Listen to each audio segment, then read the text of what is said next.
dans Parole de femme, nous poursuivons notre semaine sur le thème de l'incrédulité. Et oui, on parle d'incrédulité cette semaine.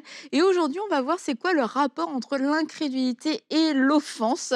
Et certains, vous vous dites, ah bah l'offense, décidément, on y a le droit à toutes les sauces.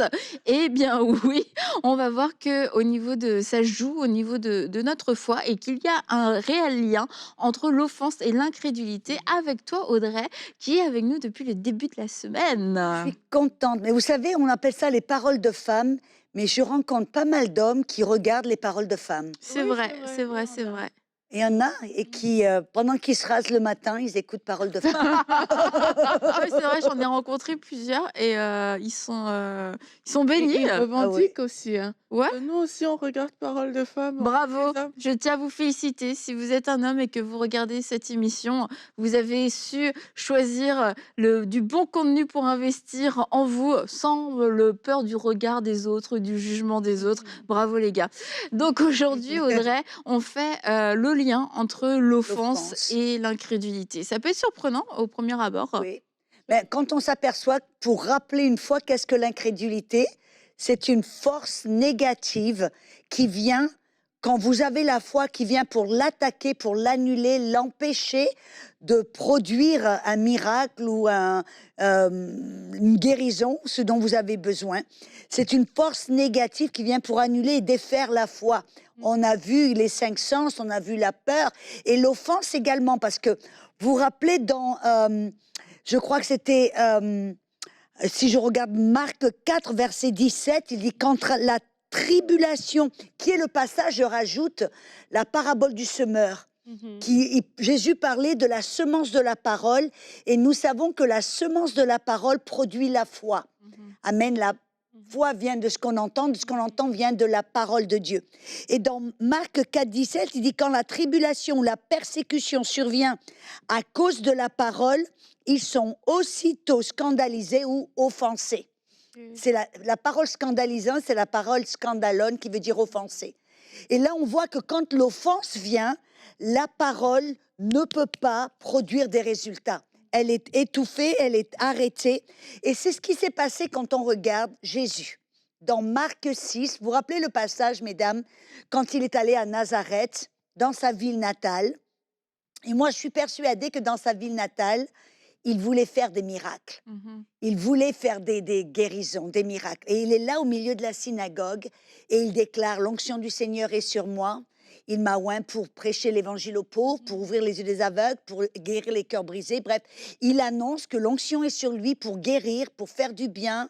Bref, et la Bible dit que les gens de son village l'ont regardé, et je paraphrase, on dit, mais on connaît ses sœurs, elles sont avec nous, ses frères, c'est le fils de Joseph et de Marie, mais pour qui se prend, mais là il dit qu'il est loin, bref, ils ont regardé, la parole dit qu'ils ont été scandalisés, offensés.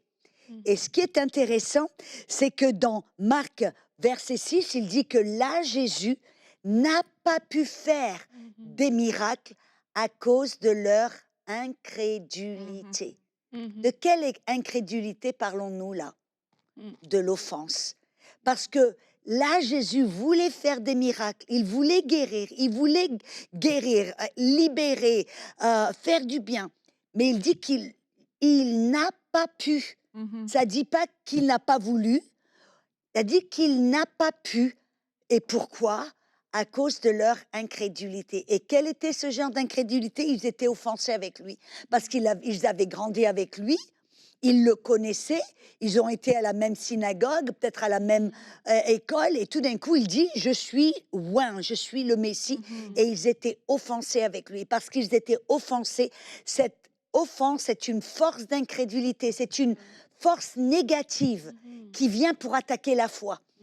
Et c'est actuellement, c'est intéressant dans la Bible, on voit que, et pour moi c'est intéressant, Dieu ne pouvait pas, Jésus est Dieu, il ne pouvait pas faire des miracles. Cette force d'incrédulité a arrêté même la foi de Dieu. On l'a vu même pour l'aveugle à Bethsaïda, que la force d'incrédulité, qui était sûrement les cinq sens, amen, aurait pu empêcher Jésus de guérir cet aveugle. De la même manière, dans sa ville natale, cette force d'incrédulité qu'est l'offense l'a arrêté de produire des miracles dans sa ville natale. Wow. Et c'est quelque chose qui est tellement puissant. Et partout dans mes voyages, je vois des centaines de personnes, très souvent, quand elles ont du mal à recevoir le baptême dans le Saint-Esprit ou qu'elles ont du mal à recevoir leur guérison, de temps en temps, ou même je dirais souvent, la force d'incrédulité est l'offense. Ouais, Mhm. quand tu parles, ça me fait penser il y a une prédication que Michael a fait il y a quelques semaines. Il disait justement que dans plusieurs cas même de délivrance, on voit que c'est comme s'il y a quelque chose qui retient les gens. Dès qu'on demande de pardonner, on Mhm. voit que c'est difficile. La Mhm. personne n'arrive même pas à parler. Il y a vraiment une force intérieure comme ça Oui, qui s'oppose. Et dès l'instant où la personne va relâcher le pardon, mais cette personne-là, tout à coup, elle est libérée. Tout à coup, on voit que les choses qui pouvaient la maintenir captive sont comme ça, sautent en fait, mhm. les barrières tombent juste parce que cette personne a accepté de Accepter relâcher le de... pardon. Et c'est vraiment, et quand tu parles, je me rends compte que l'offense est vraiment un piège dans lequel Mhm. Satan veut faire rentrer, tomber Mhm. les enfants de Beaucoup Dieu, de... parce Mhm. que ça ferme beaucoup de portes dans la vie. Ça ferme la porte de la libération, ça ferme la porte Porte de la pour guérison. la guérison, des percées, et même au niveau de la foi, en fait, c'est parce que ça affecte notre foi au final. Et puis là, tu peux plus recevoir parce que toi-même, tu es limité dans ton Mhm. être intérieur. Donc, Dieu veut notre bien. Quand il nous dit de relâcher l'offense, quand il dit de ne pas rester avec ces racines-là dans nos cœurs, mais c'est parce que quelque part, ça nuit à notre vie spirituelle. Et Mhm. pas que quelque part, ça nuit Exactement. grandement à notre vie spirituelle. Et il faut que... On parle parfois de foi sans vouloir parler d'obéissance. Mhm. Mais tout est lié en fait. Et Mhm. c'est obéir à Dieu, vivre avec Dieu, c'est tout ça qui forme notre foi. Et dans l'obéissance, ben, il y a ne pas garder l'offense, il y a relâcher le pardon. Et ça tout va ensemble en fait. Mhm. C'est très lié à la foi. On voit Marc 11, où c'est le passage où Jésus a enseigné sur la foi. C'est là il avait maudit un figuier, parce Mhm, qu'il était supposé avoir des fruits, mhm, et il avait des feuilles. Là, Jésus a parlé au figuier. Il a été séché depuis les racines. Le jour d'après, la pierre s'aperçoit. Il dit, oh, maître, regarde, le figuier mhm, que tu as maudit hier est complètement sec depuis les racines. Jésus, là, leur a enseigné sur la foi. mhm, Qu'est-ce qu'il leur a dit? Verset 22, ayez la foi. Verset 23, quiconque parle à la montagne lui commande de se ôter et de se jeter dans la mer, ne doute pas dans son corps, mais croit que ce qu'il dit se fera, il le verra s'accomplir. Verset 24, quand tu pries, tu dois croire que tu l'as reçu, tu le verras s'accomplir. mhm, Et verset 25, on l'oublie souvent. mhm, Et si tu as quoi que ce soit contre Mhm. quiconque, mhm, pardonne. Mhm. mhm, On voit là que l'offense est une force négative, mhm, Jésus même l'a montré, qui peut arrêter la foi quand on exerce l'autorité ou mhm, la foi quand on prie pour recevoir les bénédictions. mhm, Et le fait, c'est que des fois, les gens s'imaginent, s'ils ont l'offense, ils s'imaginent que c'est Dieu qui refuse de les guérir. Mhm. Comme si c'est Dieu qui est assis avec les bras croisés en disant, tu as de l'offense, je refuse de te guérir. Non, la vérité, c'est que Dieu nous a déjà guéris. Mhm. 1 Pierre 2,24, par les meurtrissures de Jésus, vous avez été guéris à la croix. C'est quelque chose, l'autre jour tu en as parlé, l'œuvre de Jésus accomplie sur la croix. mhm, C'est déjà fait, c'est fini, c'est du passé. mhm, Mais le problème, c'est que quand on a de l'offense, cette force d'incrédulité dans notre cœur, ça empêche notre cœur mhm, de recevoir mhm, ce que Dieu a déjà donné. mhm, C'est pour ça que les gens, quand ils ont cette force d'incrédulité qui est l'offense, l'amertume dans leur cœur ne leur permet pas de recevoir. C'est ce que je crois que c'est dans 1 Jean 3,21, il dit que si on a l'assurance, quoi que l'on demande, on le reçoit. Si ton cœur, tu as de l'assurance dans ton cœur, si ton cœur ne te condamne pas, tu as de l'assurance, et quoi que tu demandes, tu le reçois. mhm, Mais prends ça à l'envers. Si ton cœur te condamne parce que tu as de l'offense mhm, dans ton cœur, quand tu demandes, tu n'arrives pas à recevoir. mhm, Marc 11, 24. Mhm. Quand tu pries, crois que tu l'as reçu. Mais si ton cœur, il y a cette offense, cette amertume, ton cœur ne te permettra pas de recevoir ce que Dieu a déjà donné. Mhm. Et mhm, c'est ça, c'est cette force d'incrédulité. L'offense, on le voit comme, c'est comme tu l'as dit, on ne le voit pas à côté de la foi. On se dit ça, c'est une chose à part, d'accord. Mais c'est une force négative qui attaque la foi. Et c'est comme tu dis, un piège. C'est un piège, et même plus, c'est un poison. Mmh.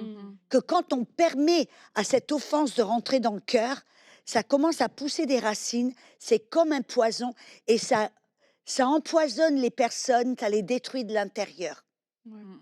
Moi, je me rappelle, j'étais en Colombie, et puis j'enseignais j'allais dans une église, et ce soir-là, il y a une dame qui rentrait dans l'église avec un déambulateur. Mmh.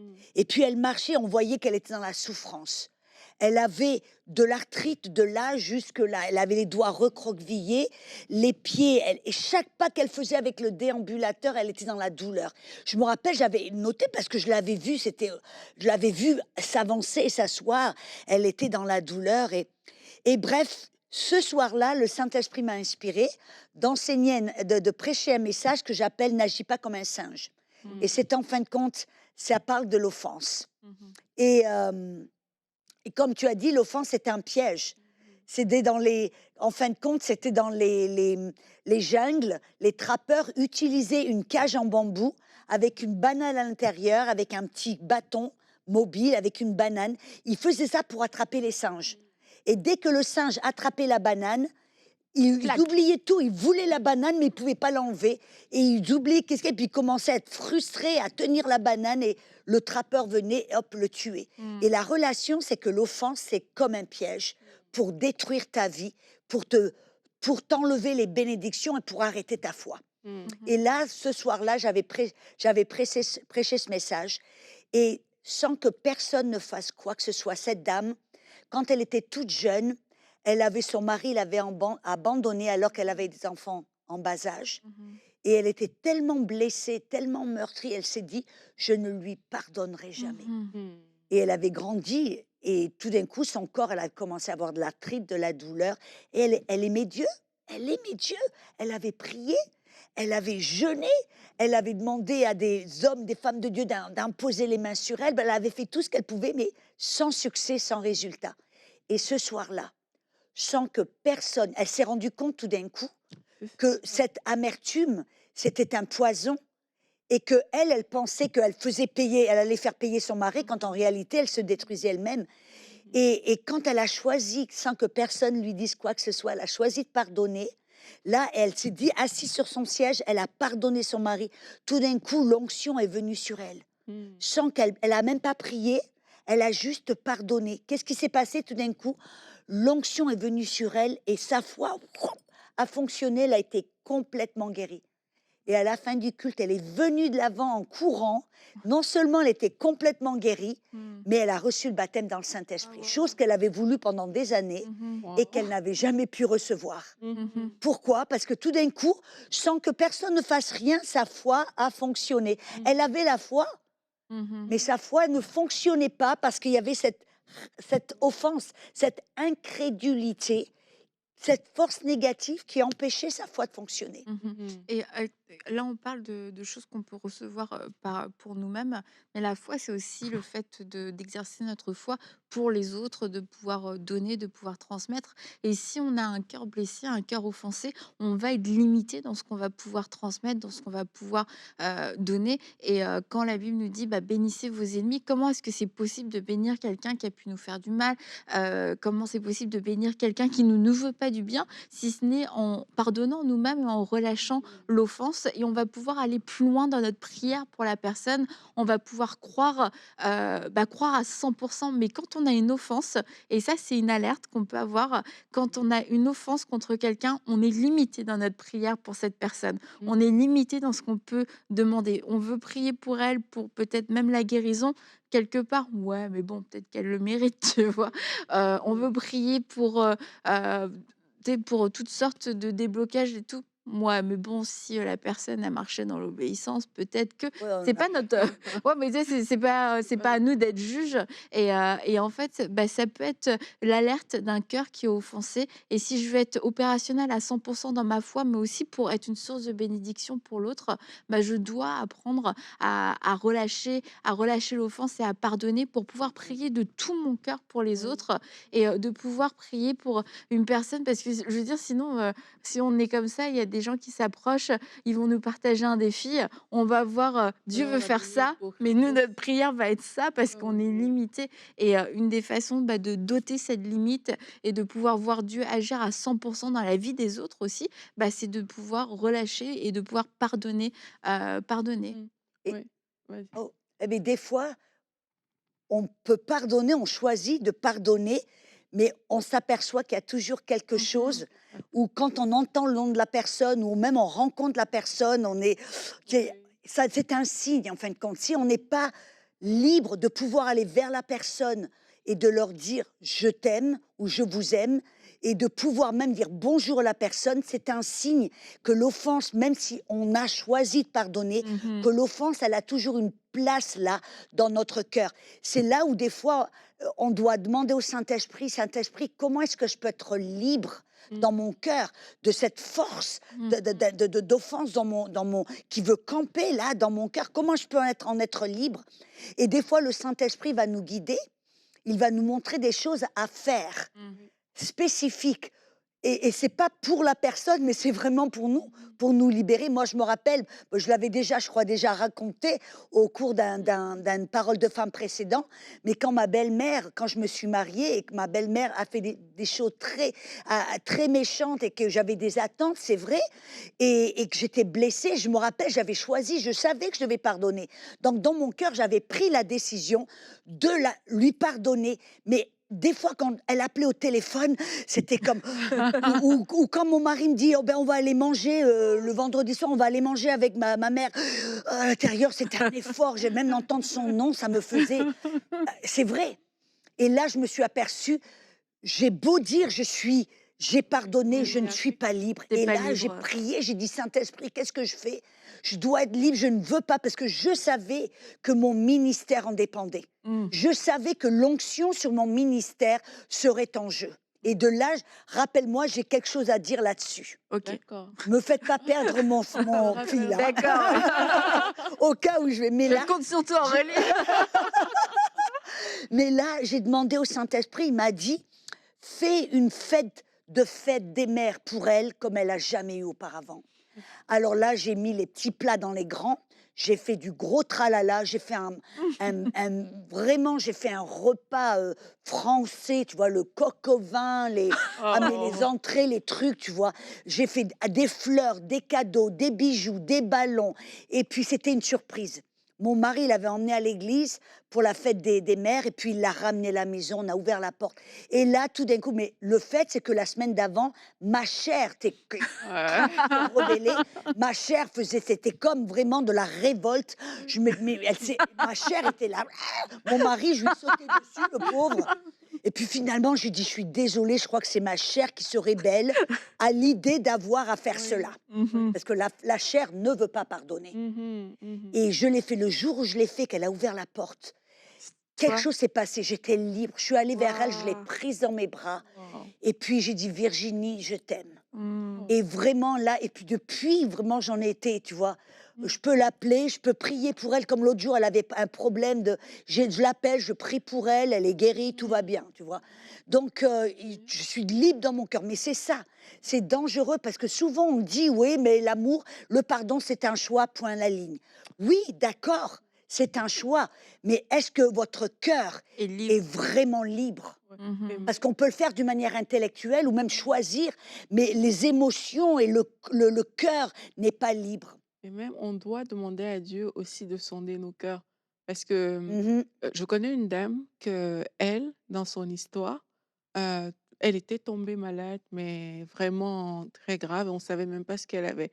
Et puis pour elle, elle n'avait plus de problème, un peu comme tu dis, avec son père et tout, elle était passée complètement à autre chose. Elle n'aurait pas pu deviner que ça pouvait venir de là, en fait. Mmh. Mmh. Mais un jour, en priant, mais le Seigneur lui a dit clairement qu'il faut que tu pardonnes à ton père. Mmh. Même elle, elle était étonnée de: «Qu'est-ce que j'ai à pardonner Oui, à mon père?» je crois que Tu je l'ai vois? déjà fait, C'est oui. ça, parce qu'elle était complètement passée à autre chose. Sa vie, n'avait plus rien à voir, en fait.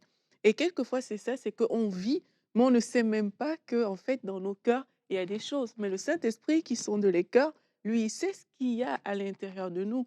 Donc c'est pour ça qu'on peut aussi dire à Dieu: «Seigneur, sonde mon cœur».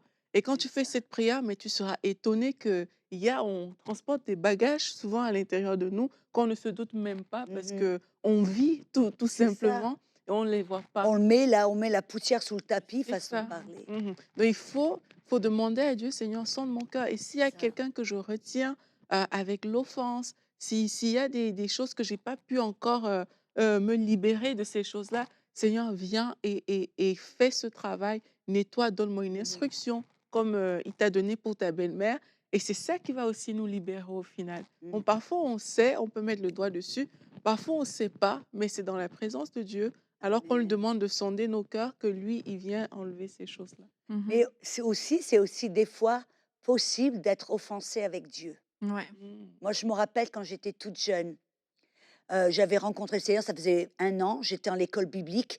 Il y avait une dame dans un fauteuil roulant et je l'ai vue, mon cœur allait vers elle et puis je dis toujours: «Seigneur, oh guéris-la», je prie et puis un jour, j'ai eu un rêve qu'elle sortait du fauteuil roulant et je me suis réjouie, je dis: «Oh Seigneur, super, tu vas la guérir, elle est guérie, baba».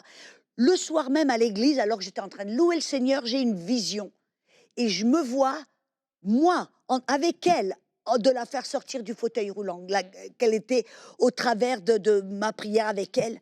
Et alors j'ai dit: «Ah Seigneur, tu veux que ce soit moi qui Oui. aille?» Et donc j'y étais le lendemain à l'école biblique, je lui ai parlé, j'ai tout raconté, je suis là, bon, bref. Tout d'un coup, il y a la puissance de Dieu qui tombe, c'est comme un nuage. Je suis entourée d'un nuage de la gloire de Dieu. Tout autour de moi disparaît, je sens la puissance, je lui parle, je prie pour elle, je dis: «Au nom de Jésus, lève-toi du fauteuil», mais c'est puissant. Et tout d'un coup, il m'est passé une idée, une pensée. C'est vrai. Qu'est-ce que les gens vont penser si elle n'est pas guérie? Mmh. Et là, à ce moment-là, au lieu de dire: «Je m'en fiche», Ouais. j'ai pris un pas de recul. J'ai dit: «Ah ben oui, c'est vrai», et là, wouah, Mmh. la puissance de Dieu, Oh! ce nuage a disparu, la puissance de Dieu est partie. Et là, tout d'un coup, je me suis trouvée là, toute seule, presque comme me sentir toute nue, là, et j'ai vu tout autour, et cette femme-là, et elle n'arrivait pas à sortir du fauteuil roulant. Mmh. Ah, j'étais tellement blessée parce que dans mon cœur, j'étais toute jeune, je ne comprenais Mmh. pas. Sans m'en apercevoir, j'étais quelque peu offensée avec Dieu.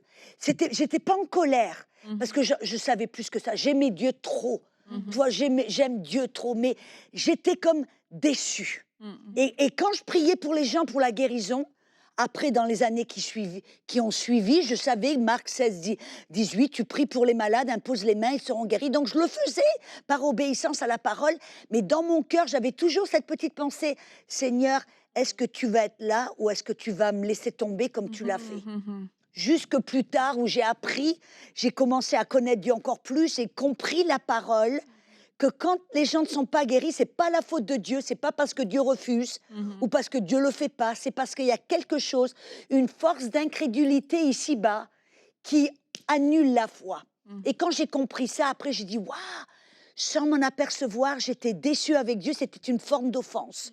Mmh. Et j'ai dû dire: Seigneur, pardonne-moi vraiment Mmh. d'avoir même cru que c'était ta faute. Mmh. Mmh. Pardonne-moi d'avoir même porté cette offense en pensant que c'était toi qui m'avais laissé tomber. Non, tu étais là, c'est moi, en fin de compte, je me suis aperçue, qui l'ai laissé tomber Mmh. en donnant, en cédant à la peur de l'homme. Mmh. Waouh! Et c'est quoi que tu voulais dire tout à l'heure? On devait te faire un Merci rappel. Annabelle. Ah!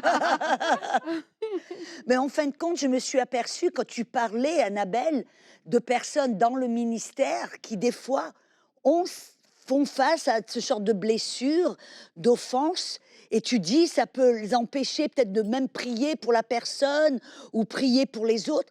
J'irais même, le Seigneur m'a montré quelque chose encore bien plus dangereux.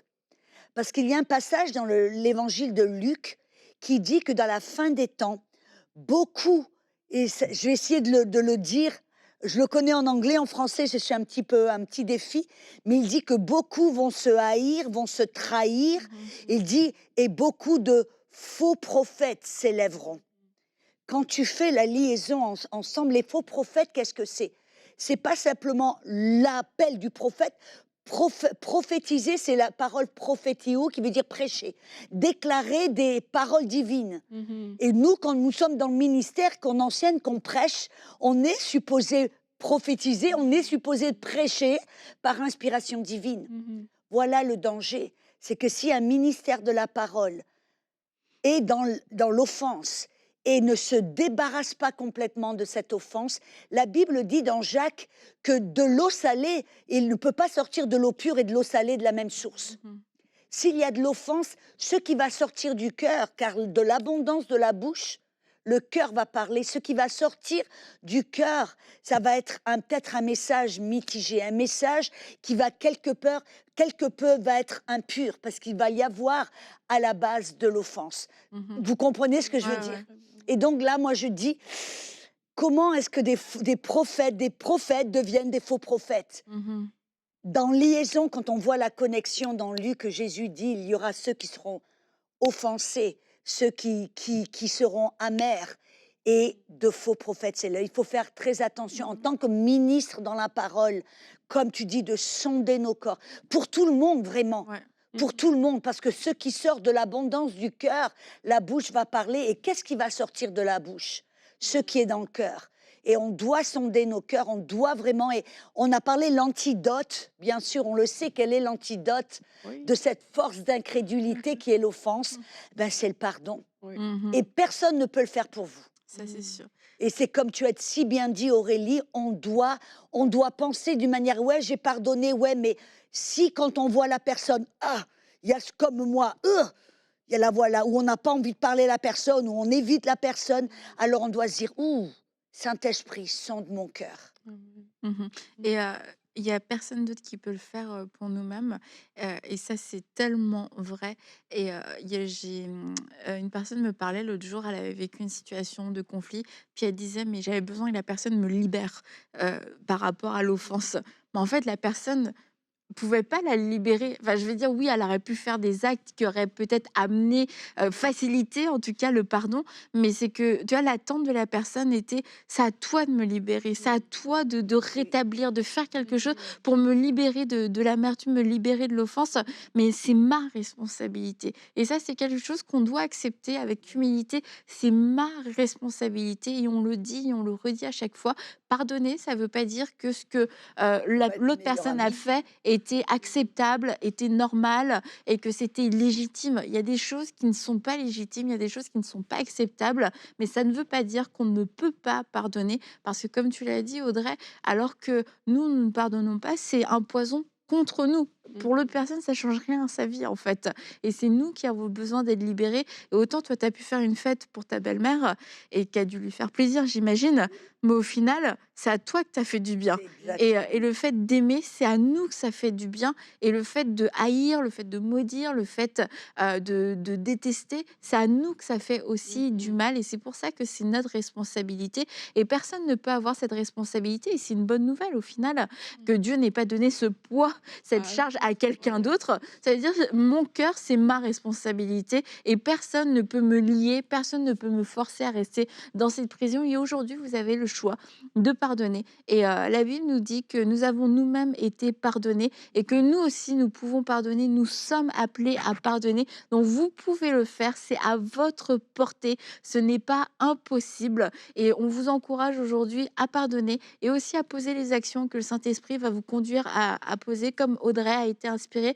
Eh bien, je suis sûre que vous aussi, il y a quelque chose dans votre cœur qui est en train de germer et peut-être que votre chair se révolte et se rebelle, mais faites taire votre chair et refusez de vivre un jour de plus dans cette prison qui est l'offense. Et demain, on va terminer, Audrey, avec toi et on va parler des fausses doctrines. Mhm. Donc, fausses doctrines, ça va être très, très intéressant. On va se retrouver demain pour une prochaine émission de Paroles de Femmes.